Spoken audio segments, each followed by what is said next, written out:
E neste momento convido o professor doutor Agenor Sarraf Pacheco, que irá ministrar a palestra Povos Marajoaras, História, Cultura e Resistência.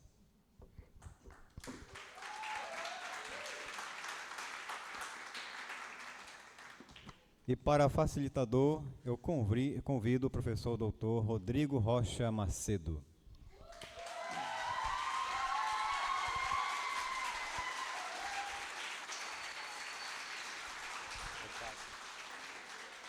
Tem a palavra o professor Rodrigo. Boa tarde a todas e a todos. Obrigado por estarem aqui no terceiro CIMEDIVE. Bem, eu preciso fazer uma apresentação sobre o professor Agenor Sarraf. O professor Agenor, ele é mestre e doutor em História Social pela Pontifícia Universidade Católica do Estado de São Paulo. Atualmente é professor associado da Universidade Federal do Pará, vinculado ao Instituto de Ciências Humanas daquela universidade. Ele também atua nos programas de pós-graduação em Antropologia e em História Social da UFPA.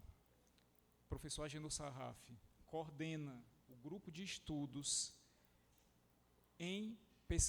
grupo de pesquisa em estudos culturais na Amazônia e faz parte da Rede Brasileira de Pesquisadores Latino-Americanistas e Caribianistas. O professor Agenor Sarraf também é autor da obra que até agora eu tenho notícia de ser o trabalho mais completo sobre a história do Marajó. Marajó, o coração da Amazônia. Professor Agenor, muito obrigado por ter abraçado o nosso terceiro simpósio de questões étnico-raciais. Teremos aqui a comunicação do professor Agenor, será feita em 40 minutos e 20 minutos teremos para o debate. Professor Agenor, a palavra é sua. Boa tarde a todas e a todos. É uma alegria imensa estar com vocês. Hoje pela manhã já foi muito bom. Fiquei impressionado com a participação dos alunos, o interesse. Sobre o tema central, eu vou abordar nessa comunicação um tema novo que eu comecei a sistematizar assim que eu concluí esse livro. Eu comecei a pensar na possibilidade de um Marajó ancestral.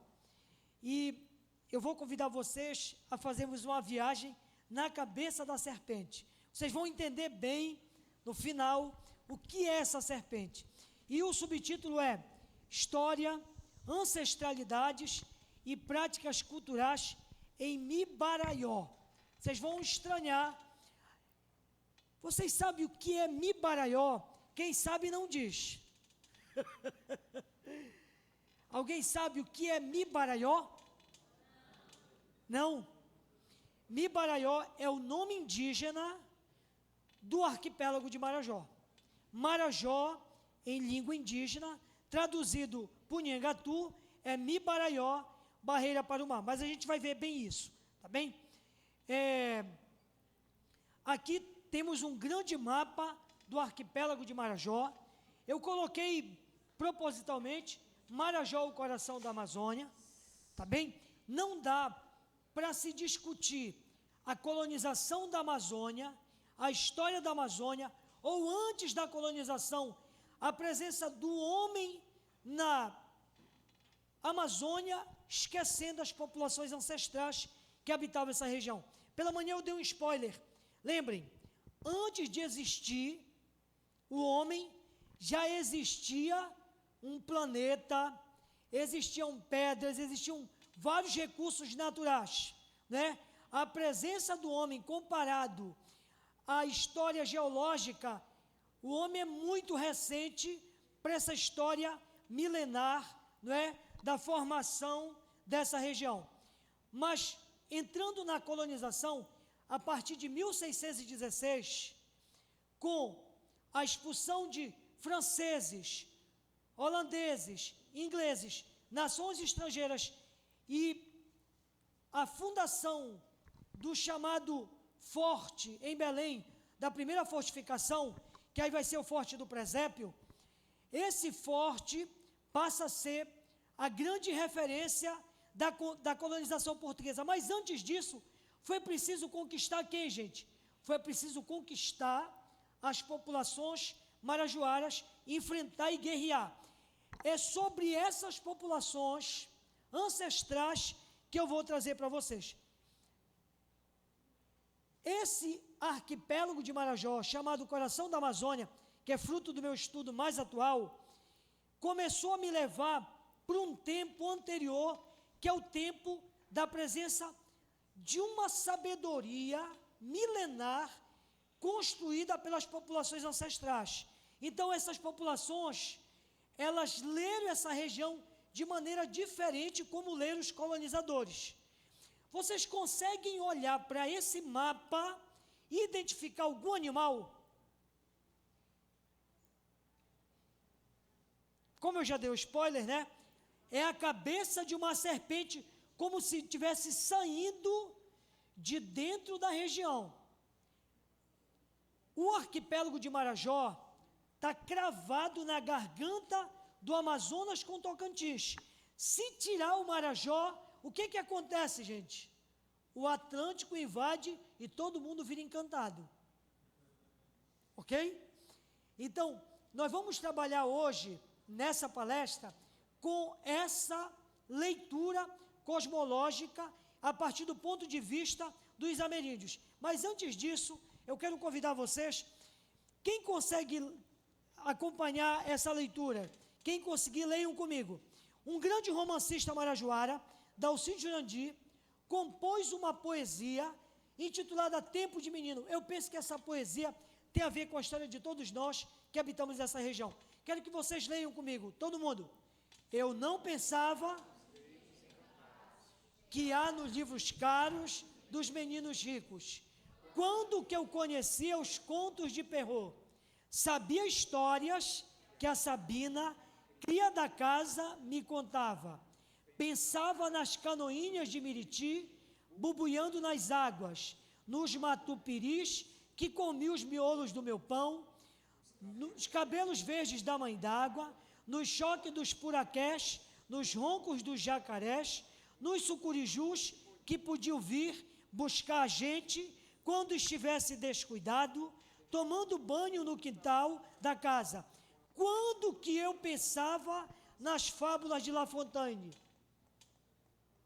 Eu tinha a Sabina, todo mundo.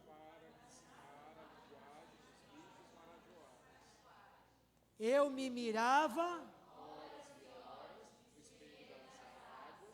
e quando o vento vinha arrepiando as águas, o meu retrato perdia o sério de um retrato bem tirado para ser uma criatura que o vento bulia no espelho das águas. Para a gente terminar agora, todo mundo. Infância, tempo de menino, Sucuriju te levou para o fundo das águas, com todas as histórias da Sabina, as canoinhas de Miriti, os cabelos da mãe d'água, o acalanto da rede no balanço bom demais que mamãe me fazia. É por isto que, com meu velho dicionário, leio os contos de Perrault e compreendo a fala dos bichos de La Fontaine. Quem que sabe me dizer qual é o tema desse seminário? Qual é o tema desse seminário? Fala mais alto. Racismo ambiental. Tem um tema anterior. E, ok, vocês acham que nessa poesia nós teríamos esse tema? Se nós fôssemos nos debruçar nessa poesia dalcidiana, nós teríamos esse tema? Olhem só, essa poesia conta a história de um menino que nasceu no arquipélago de Marajó, em meio, a rios, florestas, saberes locais, encantarias, animais diversos, e ele aprendeu, ele se alfabetizou, ele se educou dentro de um saber local. Quem era a grande professora desse menino? Era a? Mas chegou um tempo de colonização, de modernidade, nasce a escola. E ele vai chegar na escola, ele vai aprender histórias de outros lugares. E ele vai se distanciar das histórias de quem? Da Sabina. E isso tem a ver com a nossa história. E ao se distanciar da história da Sabina, ele vai se distanciando da própria casa ambiental e cultural que o formou. Por isso ele vai construindo cidades, prédios e achando que a floresta, os recursos naturais, são apenas para dar suporte para ele construir a chamada civilização sem os saberes locais. Essa poesia é um convite para a gente se reencontrar com a linguagem dos bichos marajoaras, com a tradição oral, com os saberes locais, para além das histórias que chegam para a gente aprender, que é importante. O Demerval Saviani tem uma frase que ele diz: dominar o que os dominantes dominam é condição de libertação. Mas você não pode se descolar da sua casa comum, que é a sua casa ambiental e cultural que construiu as suas identidades. Dito isso, nesse diálogo, eu vou pautar 4 grandes fontes importantes para a pesquisa histórica, tá? Eu vou passar por Padre João Daniel, que é um cronista jesuíta do século XVII, que narrou a vida e o mundo indígena e a cultura. Alexandre Rodrigues Ferreira, que é um brasileiro, mas que vai acabar indo para Portugal e vai depois voltar no período pombalino para fazer uma grande viagem filosófica, um grande estudo da realidade amazônica, e vai passar por Marajó. Domingos Soares Ferreira Pena, que é um dos primeiros grandes homens da ciência, que vai mapear sítios arqueológicos, a cultura marajoara. E por último, Dalcy Jurandir. Então, eu peguei 4 grandes fontes históricas e, baseado nisso, tem muitos outros, homens das letras clássicos que eu poderia usar, mas eu optei por trazer 4, e eu vou situar 4 também trabalhos importantes. Denise Chan, que é uma grande arqueóloga já falecida. O meu trabalho, aqui em breve tem um trabalho importante. Ela foi minha aluna na graduação, estive na banca de mestrado dela, no doutorado, agora saiu o livro dela, que é a professora que hoje é doutora da UFPA, Eliane Miranda Costa, Memórias Amazônicas em Escavações. E ela vai estudar exatamente uma região aqui de Breves, que é o Mapuá. E por último, recentemente, uma jovem de Ponta de Pedras defendeu o mestrado no Museu Guild, eu estive na banca, e ela está trabalhando com a tradição indígena Aruan. Dito isso, eu quero que vocês fiquem olhando para essas imagens e acompanhem o que eu vou dizer para vocês aqui. Em seguida nós voltaremos. Ilha Grande de Joanes, Ilha de Marajó, Arquipélago de Marajó, Marajó dos Campos, Marajó das Florestas, Amazônia Marajoara, o coração da Amazônia. O que essas denominações revelam e o que elas escondem? Quando elas emergem no cenário histórico, social, político e acadêmico? Qual a melhor maneira de identificar o maior território fluvio-marinho do mundo, habitado por 593.822 filhos das matrizes étnicas indígenas, africanas, e aí nós temos portugueses, judeus marroquinos, nordestinos, tem presença, ainda que miúda, de espanhóis, de italianos, mas a base que constitui toda essa região é a matriz afro-indígena. Uma certeza responde a todas essas perguntas: o ponto de vista desses conceitos Quais conceitos, professor? Ilha Grande de Joanes, Ilha de Marajó, Arquipélago de Marajó e tantos os outros. O ponto de vista dessa construção é exógeno, é de fora. Alguém chamou a nossa região dessa maneira. É exógena ao modo como todas as populações indígenas que habitavam esse vasto território, do ocidente ao oriente marajoara, de norte a sul, interpretavam o seu espaço geocultural. Em ângulo tupi, do ponto de vista indígena, Marajó é Mibaraió, ou Marina Tambal, cujo significado tem grande potência e sentido desde o passado até os dias atuais. Por quê? Porque a crise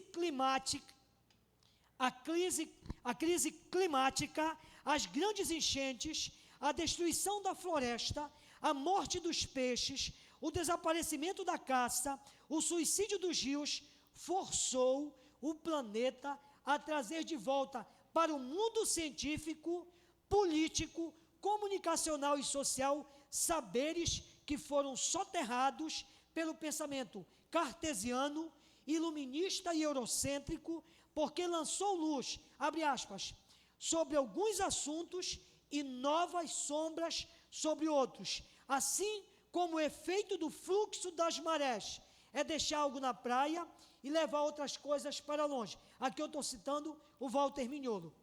Sob a regência da sabedoria indígena marajoara, a região é a grande barreira para o mar. A proteção, a muralha, o tapa-mar. O padre italiano Giovanni Gallo também apresentou seu entendimento a partir da descrição tupi como Marajó, segundo o padre, é terra tirada do mar.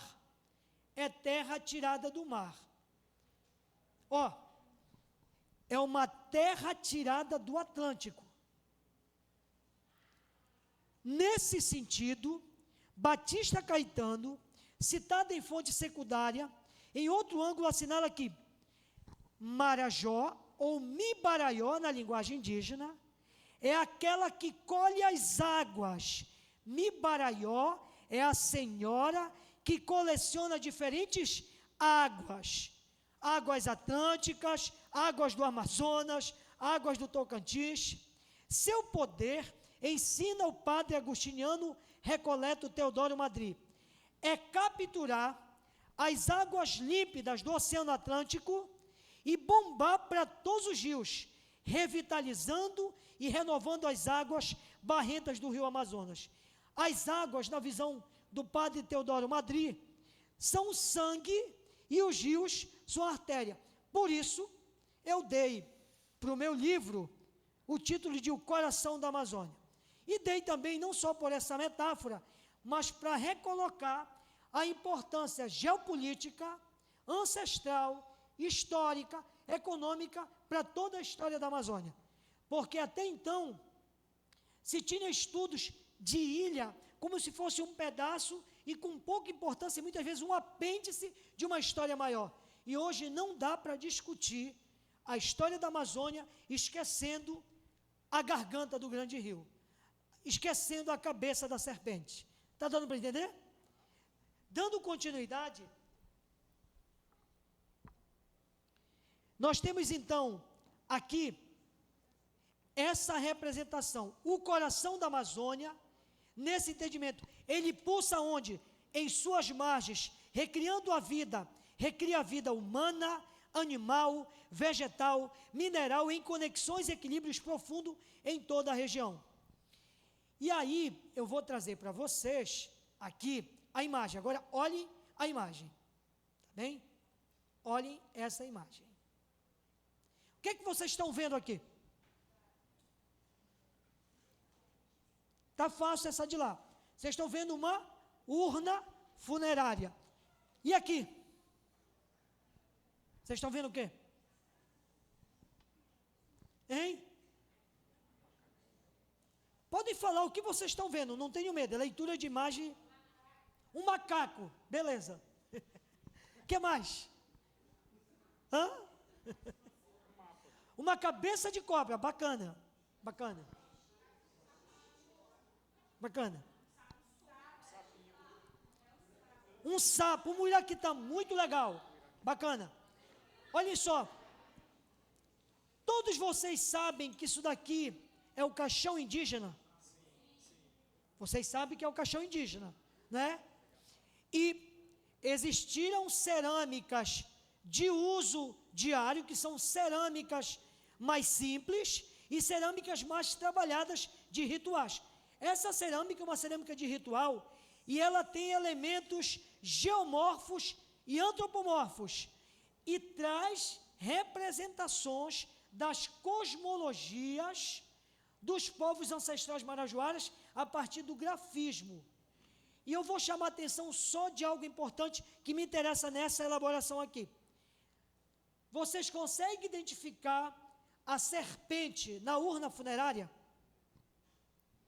Vocês conseguem identificar serpentes? Está cheio de serpentes. Vocês conseguem identificar serpentes aqui? Então, a serpente no imaginário indígena, ela é a fertilidade, ela é a vida, ela liga o passado e o presente, ela liga a terra e a água. Não por acaso é um animal anfíbio, que conecta diferentes mundos, porque na tradição indígena, o mundo não é fatiado em reino mineral, animal e vegetal. Quem fez isso foi a ciência cartesiana. E aí, vejam só, no Mapuá, na pesquisa da Eliane, está brotando do solo uma igaçaba. Eu, a Eliane, acho que o meu compadre Mário estava nessa pesquisa, o seu galo narrou para nós como era que no Mapuá, no interior de Breves, eram feitos enterramentos. Olha essa sabedoria na relação cultura e natureza, nos saberes ancestrais. Segundo ele, quando morria um ente querido, o seu Antônio Galo, ele se identifica como descendente dos Nhengaíbas, tá? O nome Nhengaíba e o nome Aruã são nomes dados pelos colonizadores a partir da língua Nhengatu, que também está carregado de preconceito. Porém, nós não sabendo como eles se identificavam, nós usamos e potencializamos isso. Preste bem atenção. O seu Galo conta a seguinte história. Quando morria um ente querido, o nosso corpo, gente, ele tem água e terra. Olha a sabedoria indígena. Quando a pessoa morria, era devolvido para a água o que? O que é da água. Então, o corpo era colocado num lago chamado Lago da Lamentação, para devolver para a mãe natureza o que era dela. Olha essa sabedoria. E aí depois eram coletados só os ossos, limpados, perfumados, e eram colocados dentro da igaçaba, e ia ser enterrado aonde? Na terra, porque o osso é da terra. Isso não está nos livros didáticos. Os cientistas não aprenderam essa lógica clara e poderosa de conexão, porque eles tiveram o saber fatiado. Eles separaram a água da terra, o humano do não humano. Dito isso, o Alexandre Rodrigues Ferreira, ele vai fazer uma viagem ao arquipélago de Marajó e vai encontrar um indígena. E o indígena vai contar uma história para ele. Antes, a Denise Chan falou uma coisa fundamental. Leiam comigo. A presença de serpentes na iconografia amazônica não pode ser interpretada apenas como uma materialização de mitos e cosmologias, mas deve ser entendida também pelo papel político que tais representações possuiu no contexto dos usos dos objetos produzidos. Só um ponto, usar a cultura material produzida e nos lugares e nos grupos sociais tinha toda uma dimensão política e tinham relações de poder carregado de significado. Todo mundo, nesse sentido, continue, nesse sentido, a relação entre serpente, peixes e água pode ser entendido pelo papel preponderante que os recursos aquáticos tiveram para o desenvolvimento social das sociedades amazônicas, especialmente para o desenvolvimento das sociedades regionais ou os cacicados marajoaras. Olha essa sabedoria das populações ancestrais no que diz respeito à leitura, entendimento e compreensão da lógica dos muitos ecossistemas. Pois bem, Alexandre Rodrigues Ferreira, ele vai ao Açoure, ele faz uma viagem, assim que ele chega para fazer toda a expedição, vou colocar aqui, depois eu mostro os cachimbos, e aí ele chega, ele vem com o seguinte projeto: expulsa as ordens religiosas da Amazônia, é hora de tornar todo esse território, século XVIII, espaço para agricultura. Para isso, tem que fazer o estudo do potencial das terras, florestas, animais, o que tem de recursos para poder implantar a chamada civilização.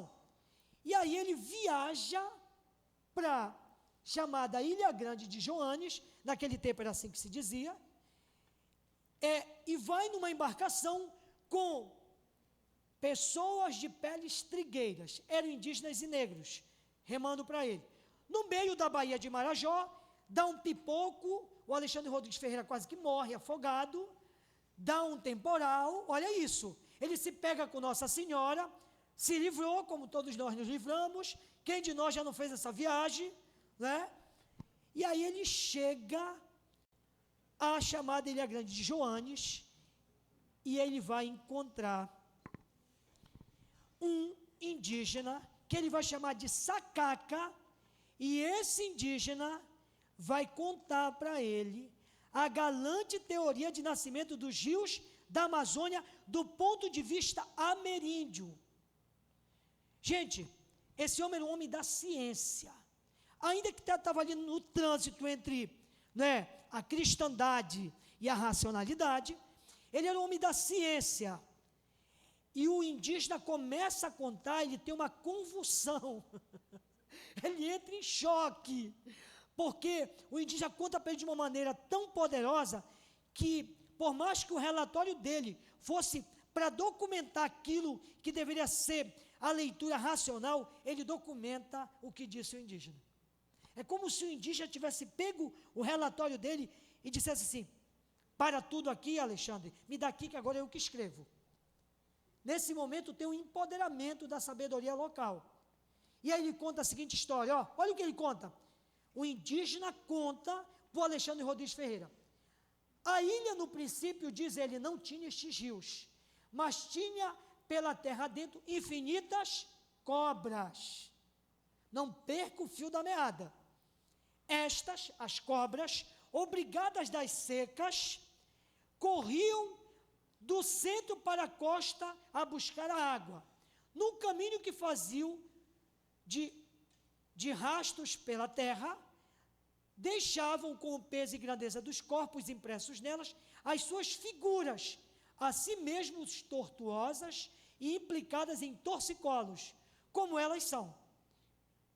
Caíram as águas das chuvas sobre este rasto que achavam feito, e no seu princípio nasceram os regatos, os córregos.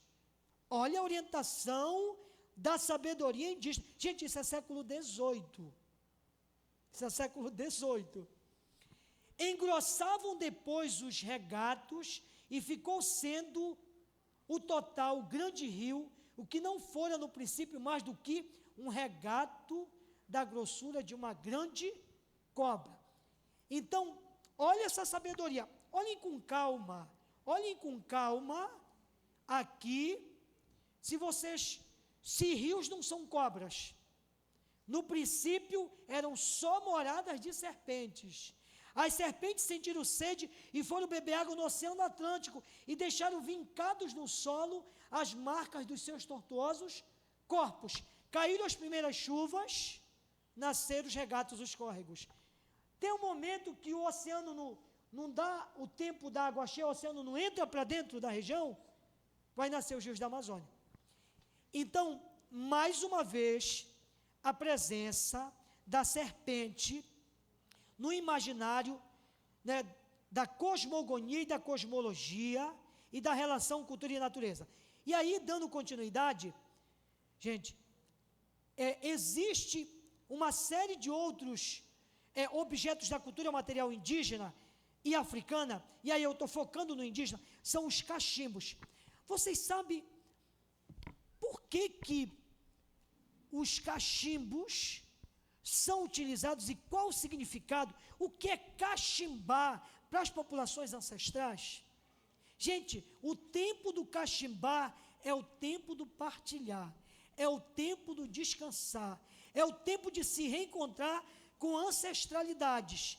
O tempo do cachimbar também, nos tempos de exploração das drogas do sertão, nos pesqueiros, nas fortificações, era o tempo da resistência.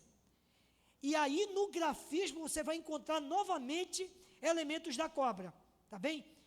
E aí, a terceira grande narrativa vai ser trazida por esse grande romancista, Dalcídio Jurandir.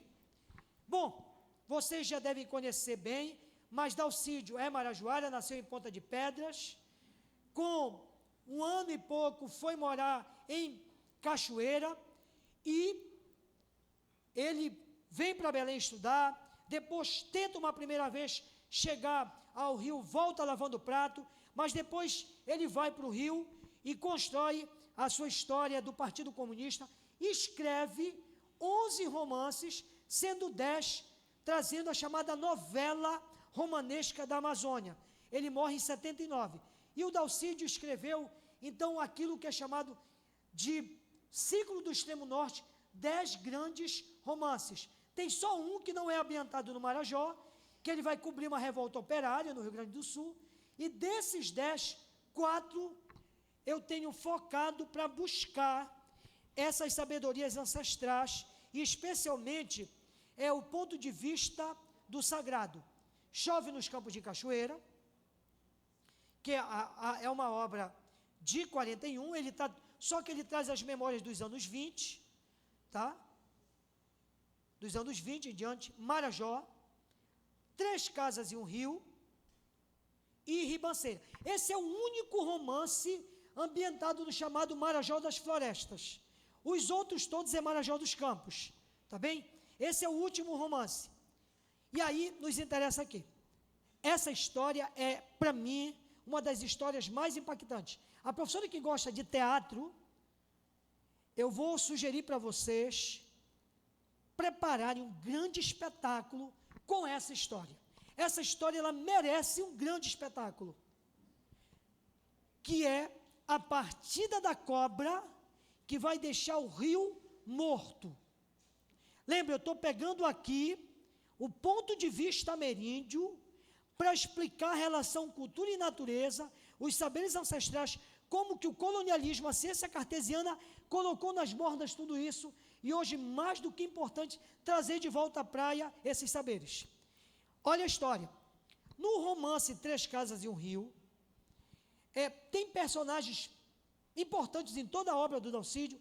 O menino Alfredo, que dizem que é o próprio Dalcídio, a mãe do Alfredo, que é a negra Amélia, né? Coronel, e aí tem uma série de outros personagens. Mas eu quero trazer aqui o Alfredo, que é o próprio Dalcídio, menino, e a mãe. Vai ter um encontro de 2 bois bumbás. Em Cachoeira do Arari tem um boi grande, que é o chamado o caprichoso. Gente, isso ele está narrando os anos 20. Então, não é novidade, não foi Parintins que inventou caprichoso e garantido. E o outro, que vem do interior de Cachoeira, chama-se garantido. Só que era um boi pequeno. Quando vai ter o encontro dos bois, nesses tempos, gente, final do século XIX, início do XX, a igreja, a polícia, proibiu esses rituais, porque diziam que eles provocavam a desordem, e isso dava cadeia, dava prisão, dava assassinato. Então, eles tinham determinadas limitações. Houve um pedido para ter um encontro de bois, mas a polícia determinou com a igreja quais eram os espaços para o cortejo passar. E aí foram buscar o boi. Quando chegou o boi do interior, começaram a dizer que esse boi, ele tinha mamado na mãe d'água, tinha batido tambor com os jacarés, que era o encantado boi. E aí, entre os bois na cidade, dançando e cantando, e aí tem um momento, é esse momento que é importante, a Negra Amélia incorpora uma entidade africana. Ela tira de um dos brincantes um lenço e começa a dançar e cantar. Ela canta assim: tu já vais, tu já me deixas, o mar se vira em areia, o mar se vira em areia. Preste atenção. O que é que está acontecendo com a Amazônia? O mar está virando em areia. Se o mar se virar em areias, que não possas navegar, tornarei para os teus braços para sempre te amar. E aí ela conta essa história. Tá bem? Deixa eu ver meu tempo aqui. Tá bem. Então vocês vão acompanhar comigo. É uma história poderosíssima. Eu quero convidar vocês a atentarem para essa história.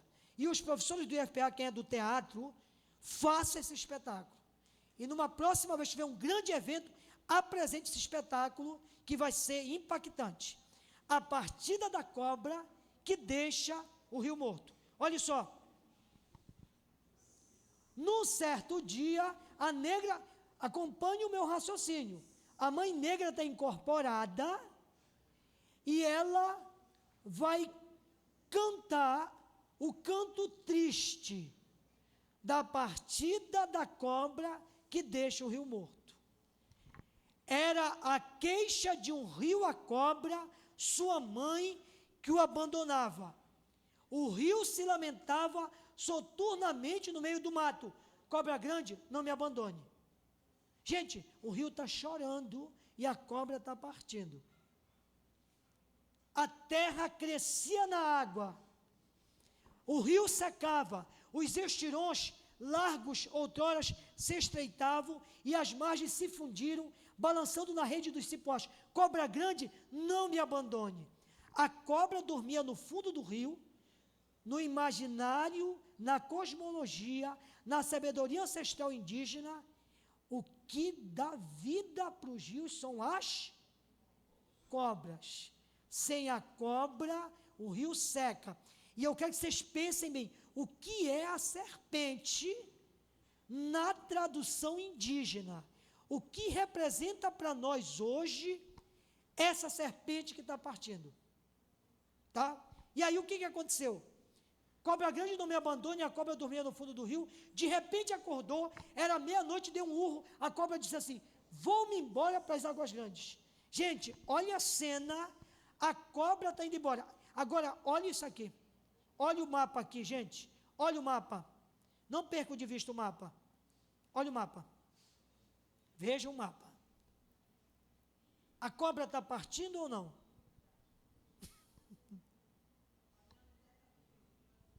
Ó, a cobra está indo embora. Então eu vou contar agora para vocês olharem. Destruíram a floresta, destruíram os rios, esqueceram os saberes locais, a cobra vai partir. E aí a cobra começa a partir, o rio começa a chorar: cobra grande, não me abandone, me amamenta nos teus peitos, vomita no meu peito o teu vômito, quero viver, quero as marés. Mas ninguém ouvia o agonizante rio. E a cobra grande vai embora, partindo para onde? Para o Atlântico, como cedro, de bubuia, e ela vai levando em cima dela, gente, simplesmente de 2 em 2, sobrevivente dos animais. É como se fosse uma arca de Noé na perspectiva ameríndia. Olha isso. E aí no final da história, eu vou pegar só o final, tá? Eu queria só despertar a curiosidade de vocês. O que é que acontece no final da história? Vejam. No final da história acontece isso. A cobra partiu, né? E apenas ficou, gente, a cobra foi embora. O caboclo, no tapiri, à beira do rio morto. O rio morreu, gente. se abraçava com o leito do rio, ficava com ele, chamava o meu mano, chorava com o rio, acabou com o sentido, quem lhe dera que as suas lágrimas o enchessem de novo, lhe desse marés, fosse águas vivas, água para os peixes bois e matupiris. Ah, mano, só ficou o caboclo, o cachorro, a mulher, a seringueira, o portinho no seco, e lá nas lonjuras chamando se ouvia ainda, a cobra partiu e o rio morreu. E aí, gente, o que foi que aconteceu nessa grande história? Ó, desde a cerâmica marajoara, tem uma cosmologia ameríndia ensinando a relação cultura e natureza, as sabedorias, o modo de vida, passando por narrativa de cronistas, viajantes, literatos, esse grito dos saberes locais pipoco, mesmo nas escritas colonialistas. Tá? Eu vou agora para a parte final, eu tenho mais 5 minutos, para a gente poder abrir para o debate. A partir do processo de colonização da Amazônia, habitavam toda essa região quem, professor? Aruãs. Todos esses nomes, não esqueçam, são nomes dados pela língua do colonizador. Mas traz a diversidade, ok? Aruãs, Pixi-Pixi, Cajuá, Marauaná, Sacaca, Caiá, Arari, Anajás, Muaná, Mapuá, Mamaianá, Guaianá, Japona, Pacajás, Camboca. Essas eram as diferentes nações indígenas extraídas dos escritos, né, dos homens da ciência, que se espalharam em todo esse grande arquipélago, o maior arquipélago fluvial do mundo. A partir de 1692, com a chegada do gado que vem da África, do Cabo Verde, e aí a primeira região onde vai ser explorado o criatório é o Marajó, dos campos, vão chegar as nações africanas. E essas zonas de contato vão acontecer. Mas essa história eu não vou contar para vocês. Vocês me chamem para outro evento. E aí eu vou falar das zonas de contato afro-indígena. Eu vou terminar então, deixa eu pegar aqui a parte final, para chamar o professor, para a gente abrir o debate. Então vejam, eu perguntei, gente, o que levaria a partida da serpente? Seria uma profecia indígena para o fim dos tempos? O aumento anual do nível do mar ou a baixa preocupa os marajoaras? Nossas cidades vão inundar para alguns? Ou elas vão secar? Perguntam outros. Vamos morar em marombas? Indagam outros. Em tempos de catástrofes ambientais, no sul do Brasil, e ao mesmo tempo, em preparação da 30ª Conferência do Clima sobre Mudanças Climáticas, a ser realizada em 2025, na Amazônia, o que a cosmogonia e a cosmologia ameríndia marajoara pode nos ensinar? Na perspectiva ancestral, Marajó é a cabeça da serpente. Ficou claro? E a serpente é o quê? A serpente é a sabedoria, é a ancestralidade, é aquilo que garante a existência não só da nossa geração, mas das gerações futuras.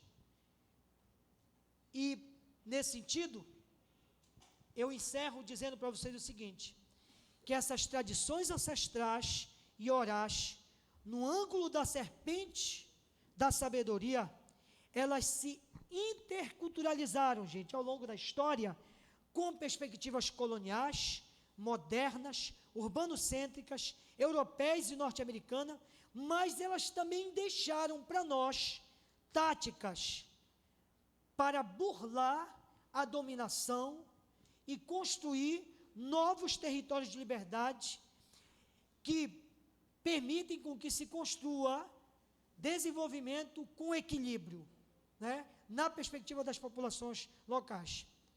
Cosmologia e resistência são explicativas do protagonismo e da singularidade de como as populações que migraram de espaços rurais municipais, de outros estados ou territórios circunvizinhos realizaram, produzindo traduções seletivas e lutando para que a vida na terra se mantenha a partir dos saberes locais. É isso, muito obrigado.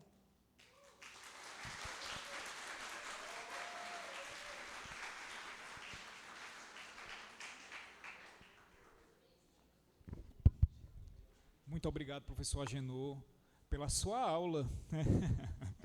Muito mais do que qualquer outro tipo de comunicação. Tivemos aqui uma aula magna a respeito do Marajó.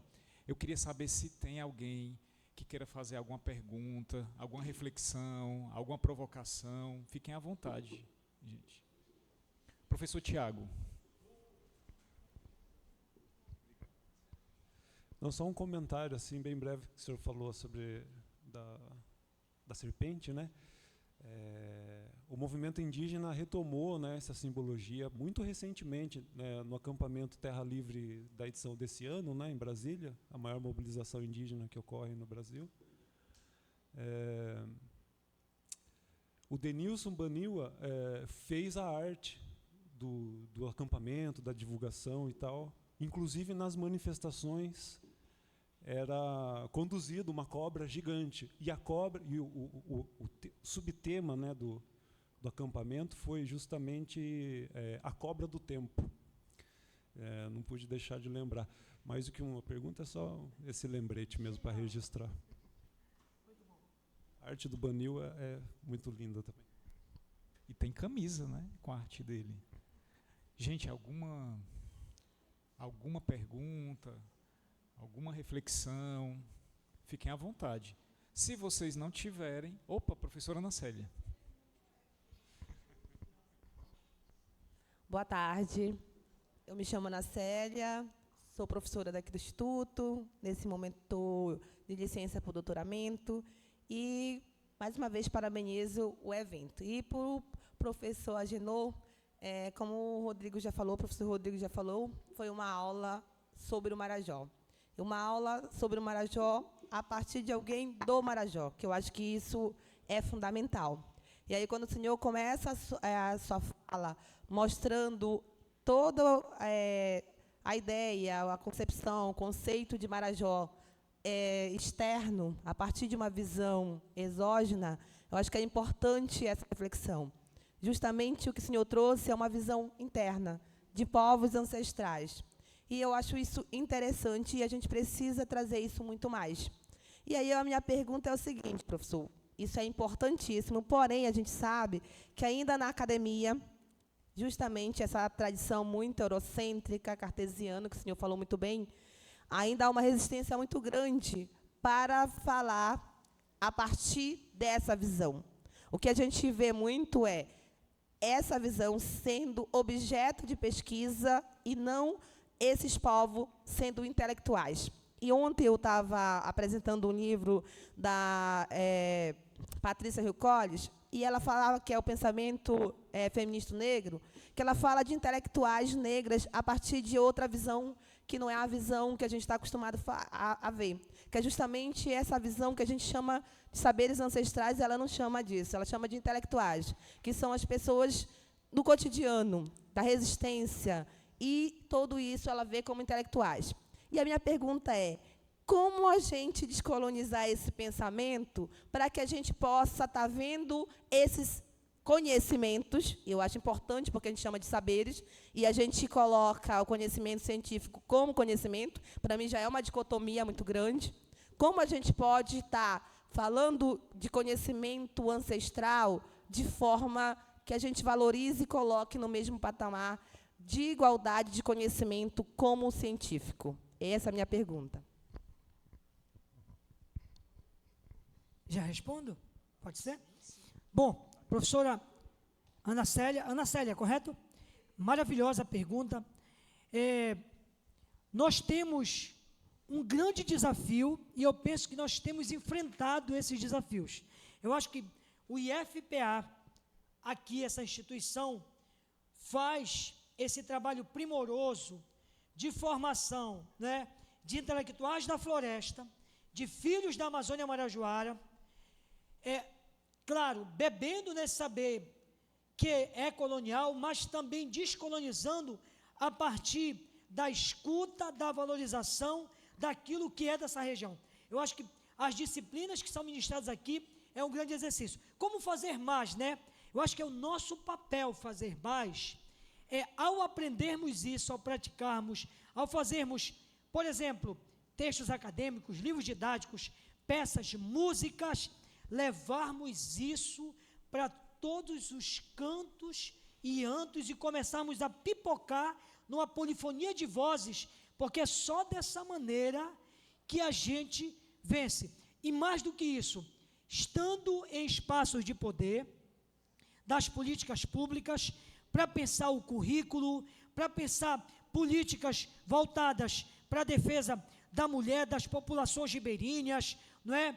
Enfim, de todos os grupos historicamente marginalizados, sempre levando em consideração aquilo que é possível de fazer na relação do saber local com o saber científico, né? A gente não tem mais usado ele atualmente, porque passou a ser politicamente incorreto, mas antes, né, das atitudes do Boaventura que pipocaram no planeta, ele produziu um conceito, que é o conceito de ecologia de saberes, que é a grande utopia de todos nós, né? A ecologia de saberes é o projeto utópico de que dá para retirar de nós o que é da matriz colonial de poder? Não dá para tirar. Mas dá para a gente problematizar, né, refletir e começar a alargar o nosso olhar para aquilo que essa matriz colonial nos cegou e invisibilizou, que são esses saberes ancestrais, saberes locais, tanto na relação no que diz respeito, os saberes ancestrais, eles estão latentes e vivos em nós, só que nós não percebemos. Hoje, falando com a professora, que é de língua portuguesa, literatura, e fez um doutorado em história, mas trabalhando, ela disse assim, Breves tem um padrão moderno, civilizacional de cidade, os nomes das ruas são colonialistas, né? O próprio padrão de urbanização é verdade. Eu disse para ela, só que tem uma resistência nos modos de vida das pessoas. As pessoas continuam, ainda que às vezes inconscientes, revelando que elas habitam Marajó e que nelas existem saberes ancestrais nos modos de falar, de se comportar, de namorar, de se alimentar, de cantar, de acreditar. Um dos exemplos são as crenças. Para nós, marajoares, isso aí tem a ver com outras populações, a gente não separa Jesus, os santos, dos encantados, dos orixás. É o que eu digo no meu livro de um catolicismo afro-indígena. Essa matriz de separação ela é colonialista, né? Então, o que a gente precisa fazer mais? Eu acho que continuar falando mais, produzindo materiais e assumindo lugares e onde a gente puder, nas agendas governamentais, federais, estaduais e municipais, para a gente começar a criar políticas públicas sensíveis. Você falou uma coisa genial. Nós estamos vivendo agora um novo movimento. Antes, os de fora vinham e falavam de nós, né? Esse foi um movimento. Olha, preste atenção o que aconteceu, que aí eu vou retomar o Baniwa. E era uma visão extremamente eurocêntrica. Tem um momento que muitas pessoas, mesmo vindo de fora, vão ter a maior sensibilidade de fazer uma leitura intercultural. Depois vai chegar na universidade para estudar indígenas, negros, ainda que tenham uma série de dificuldades, pais de santos, pajés, estou fazendo mestrado e doutorado, né? Agora tem um movimento que está recontando, do ponto de vista ancestral, a colonização. O Baniwa pintou a Mona Lisa indígena. Então, tem esse movimento que isso é interessantíssimo. Como seria a história do Brasil narrada da perspectiva ameríndia? Como seriam vários capítulos da nossa história narrados, como seriam as grandes pinturas que formam a chamada história clássica da arte, pintado por indígenas, por negros, por populações locais. Então isso é uma questão, eu sou super otimista, eu penso que, claro, demos uma recuada agora, chegou no poder, né, o Coisa, novamente, mas é o nosso papel de enfrentar, e a gente enfrenta estudando seriamente, falando, praticando e tendo empatia com o outro. Porque às vezes o outro, ele incorporou no corpo a matriz colonial de poder, mas ele não tem a compreensão das dores que ele causa para ele e para o outro ao ter essas atitudes. Né? Então, diz o Fanon, é preciso descolonizar a mente, o espírito, o corpo, as sensibilidades, para a gente trazer de volta aquilo que está apagado e esquecido, mas que habita dentro de nós. É isso.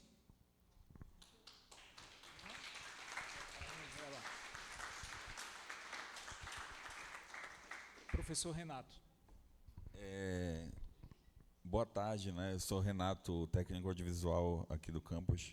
E essa sua palestra, professor, me lembrou uma palestra do Carlos Augusto Ramos, né, que eu tive a oportunidade de assistir agora em julho, lá em Portel, né, no Acuti Pereira. E justamente você acabou de falar, por exemplo, descolonizar, né? Então você pega o prefixo des, né, tirar, né, então tipo tirar, deixar de colonizar, né? E o Carlos Augusto ele usava essa provocação, né, de tipo do desenvolvimento, que é talvez a única palavra que a gente aqui usa sem ser o sentido real dela, que seria assim, não se envolver, né? Então, quando você fala de o que talvez está fazendo a serpente ir embora, né? Eu tenho um entendimento de que é o desenvolvimento, né? Porque claramente o entendimento eurocêntrico é de que o ser humano nem faz parte da natureza, né? Então ele não precisa fazer parte do mesmo ciclo, do mesmo fluxo, né? E isso claramente é o que está gerando todos os problemas que a gente vai viver, né? E está vivendo, né? Então, assim, deixo essa colocação, né? E até gostaria de ouvir um pouco o senhor sobre essa questão, né, do desenvolvimento, né? Porque é uma palavra que a gente, por exemplo, até usa agora, desenvolvimento sustentável, né? Então, tipo assim, não é de um jeito, né? Então a gente precisa se envolver novamente, né? Então era isso que eu queria deixar. Obrigado. Muito legal. Eu acho que você mesmo explicou, né? Vamos aplaudir, porque é muito bom, né, gente? Tem uma intelectual indiana, que é a Gayatri Spivak, e ela tem uma obra chamada Pode o Subalterno Falar? Nós fomos a matriz colonial de poder, a partir das grandes navegações que vem tudo para mundos africanos, asiáticos, latino-americanos. Esse padrão é para a gente continuar calado e assumindo a verdade única, universal, monolítica do mundo europeu. Esse é o padrão, né? Pode o subalterno falar? Não pode. A Spivak que está trabalhando com a mulher indiana, que tem toda uma história, esse é o sujeito dela, mas a gente amplia.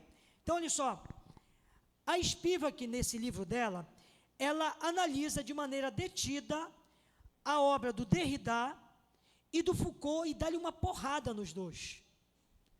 Porque, ainda que sejam intelectuais importantes, do chamado da desconstrução, de uma outra perspectiva crítica, os seus próprios textos acadêmicos, são textos que o subalterno não fala.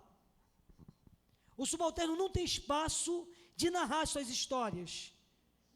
Ele é traduzido. Então, esses intelectuais constroem um conceito de representação do outro e não de criar espaços para que o outro possa falar. Nesse sentido, ela é uma intelectual da teoria da linguagem. Por que eu peguei esse preâmbulo?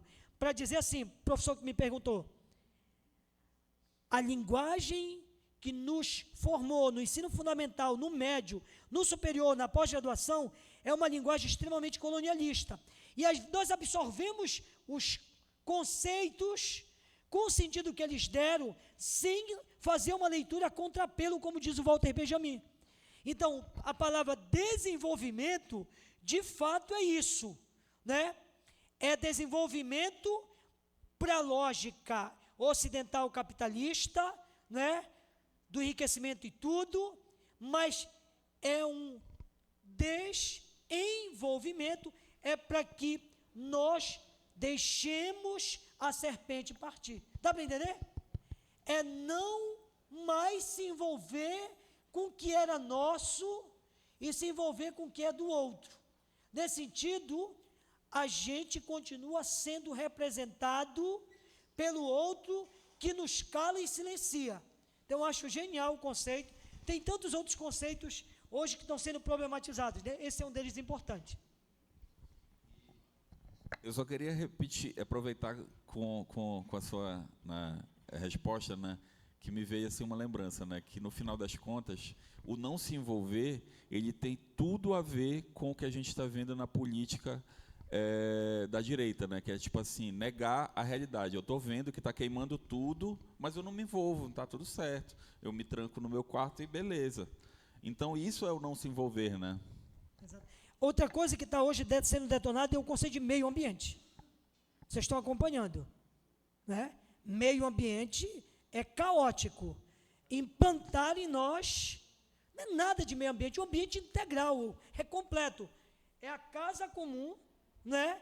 Que as nossas habitações estão toda essa grande oca que está doente e todos os filhos e todas as casas estão doentes. Então não é nada de meio ambiente. Porque também a ideia de meio ambiente é aquela relação dual, separa o homem, não é, da natureza, do humano e do não humano. É essa bipolaridade que produziu, né, essa dualidade, esse pensamento abissal, como diz o Boaventura, que aí foi detonador para destruir, né? Professor Mário. Boa tarde. É um prazer enorme encontrar o Agenor novamente aqui, o professor Agenor, que é uma aula novamente. E, assim, o Agenor é uma referência para nós. Eu sou um eterno estudante, aprendiz do Agenor. A primeira pessoa que eu liguei, depois, claro, da esposa, foi o convite para eu assumir o campus, foi o professor Agenor. E uma semana depois, eu participando de uma confraternização no GECA, Grupo de Estudos Culturais na Amazônia, eu fui agraciado no sorteio com o livro O Marajó, da Alcide Jurandir, a primeira leitura que fiz sobre o Marajó. Quando chegamos ao Marajó, já desembarcando no Marajó, conheci o Romildo aqui, que hoje está fazendo doutorado, e fizemos um compromisso de que, ao assumir este campus, nós teríamos que estudar o território.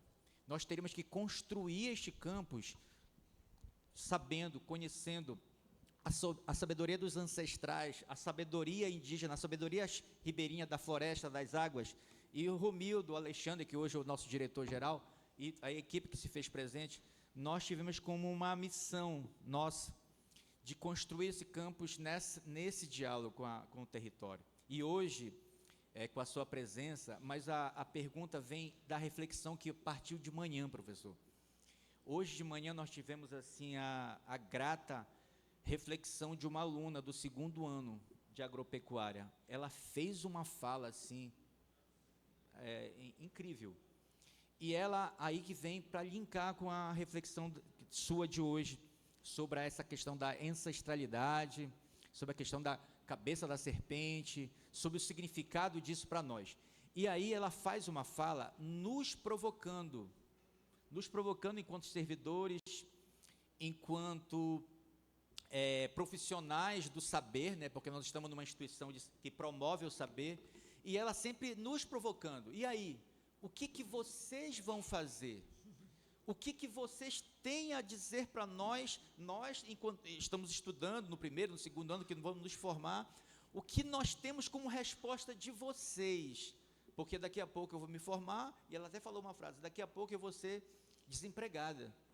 Então, essa juventude que está aqui, do 1º, do 2º, do 3º ano do ensino médio integrado, nossos vários cursos aqui, dos cursos superiores de licenciatura em educação do campo, agroecologia, gestão ambiental, que são os superiores nossos, e o que vocês vão fazer com essa realidade que estão vivendo? Porque olha a reflexão que foi feita dos significados desta cobra grande, desta serpente, quando ele diz, o professor Genossa traz assim, que é a sabedoria. E essa sabedoria hoje, professor, aí a pergunta, a sabedoria hoje, porque você falou da ancestralidade, lembra-se o ontem, né, o passado. Perfeito.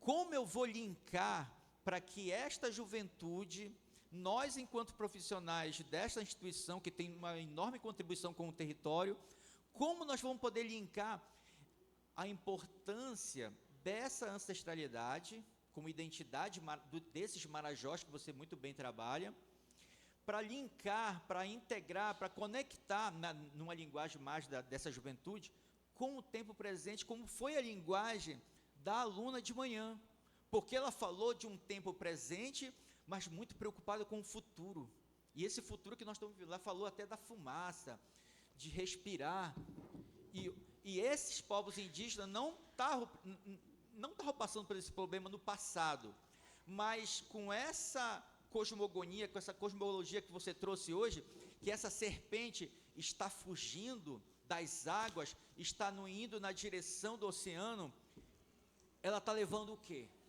Ela está levando essa sabedoria, esses saberes ancestrais desses povos que o Dacide Jurandir tanto bem narra para nós na sua literatura. Então, como eu vou poder ligar, conectar essa ancestralidade do passado, mas com essa sabedoria, é necessária essa sabedoria no presente, na relação presente-passado. Como é que eu vou fazer com que esses estudantes do primeiro ano, do segundo, terceiro ano, e todos os nossos demais públicos que nós atendemos, façam essa valorização desses saberes ancestrais, que você muito bem trabalhou, mas como é que a fala da aluna hoje de manhã me fez refletir? Como eu vou fazer essa conexão do passado com o presente, para que não se perca, mas é passado, não tem nada a ver mais comigo. Tem sim, eu queria ouvir essa sua fala. Obrigado. O Krenak diz que o futuro é ancestral.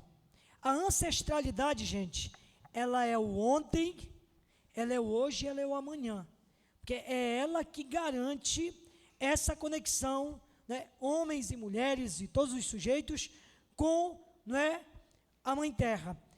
No meu livro tem vários exemplos, vou dar 2 exemplos aqui, que a gente inclusive pratica e muitas vezes não sabe que vem dessa ancestralidade.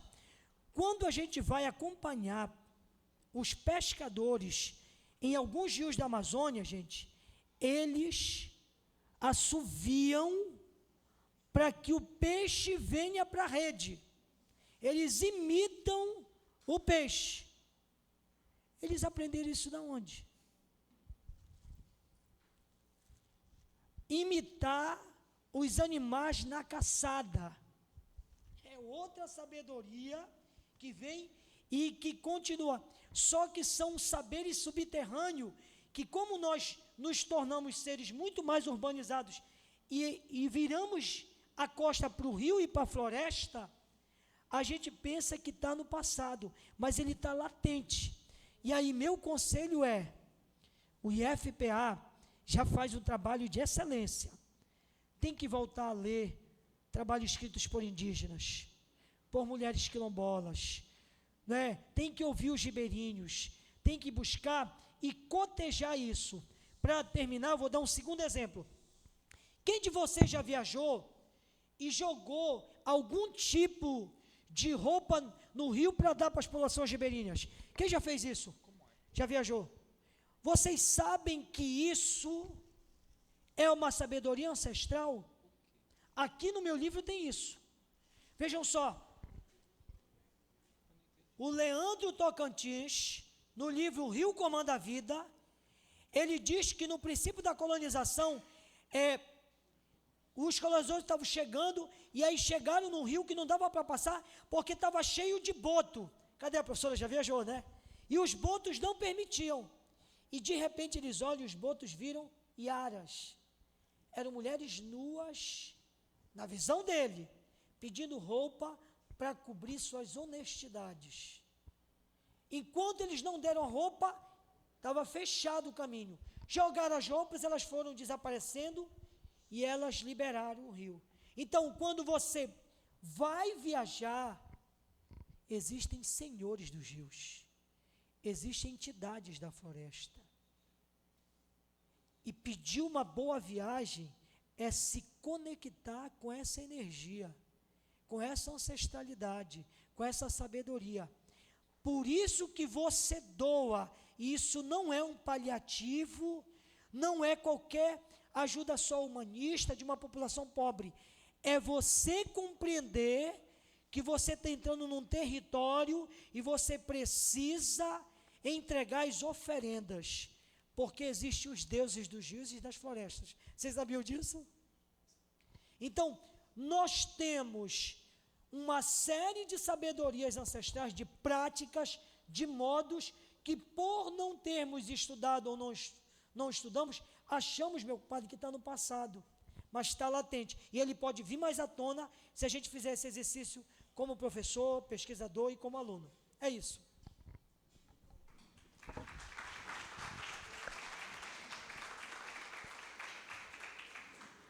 Alguém tem mais alguma pergunta, alguma reflexão para fazer?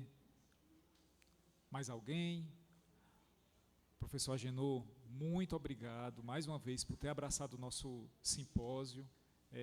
Queremos vê-lo mais outras vezes, iremos lhe chamar, tá bem? E espero que os tempos permitam que o senhor esteja por aqui.